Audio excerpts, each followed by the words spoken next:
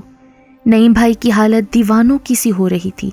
انہوں نے نوشین کا ہاتھ مضبوطی سے تھاما ہوا تھا، اور وہ بار بار کہتی تھی کہ میں تمہیں، اپنے بچوں اور اس خوبصورت زندگی کو چھوڑ کر کہیں جانا نہیں چاہتی۔ وہ بار بار میرے گلے لگ کر کہتی تھی، امی سے کہنا میرے بچوں کا بہت خیال رکھیں گی، میں جلد لوٹ آؤں گی۔ جاتے جاتے اس نے یہ آخری جملہ کہا جس کو میں عمر بھر نہیں بھلا سکتی۔ اس نے مجھ سے کہا تھا، میں نے خود کو رخصتی والے دن بد دعا دی تھی نا، شاید میری وہی بد دعا مجھے لگ گئی ہے۔ میں بہت ناشکری ہوں نا تابندہ۔ اس کو معدے کا کینسر ہو گیا تھا، اس کا آپریشن ہونا تھا، ہم سب اس کی زندگی کی دعا کر رہے تھے، لیکن کسی کی دعا نے اثر نہیں کیا۔ آپریشن کامیاب نہ ہوا۔ 15 روز بعد اس کی لاش واپس آ گئی۔ نعیم بھائی بے حس و حرکت ایک ایک کا منہ تک رہے تھے۔ جس شخص کو اس نے بدشکل کہہ کر اسے نجات حاصل کرنا چاہی تھی، وہ اس کے مرنے کے بعد بھی اس کے ساتھ وفادار تھا۔ نعیم بھائی نے اپنے بنگلے کے احاطے میں اس کی قبر کھدوائی اور بچوں کی پرورش کی خاطر گھر میں ہی دفتر بنا لیا۔ اس بدصورت شخص نے خوبصورتی کی ایسی مثال قائم کی کہ نوشین کی روح بھی حیران ہوتی ہوگی۔ اتنے برس ہو گئے، آج بھی وہ صبح سویرے روزانہ نوشین کی قبر پر تلاوت کرتے ہیں، اپنے ہاتھ سے ارد گرد کی صفائی کرتے ہیں۔ افسوس کہ ایک نادان لڑکی نے اپنی نادانی کے باعث اپنا سب کچھ کھو دیا اور زندگی کی بازی وقت سے پہلے ہار گئی۔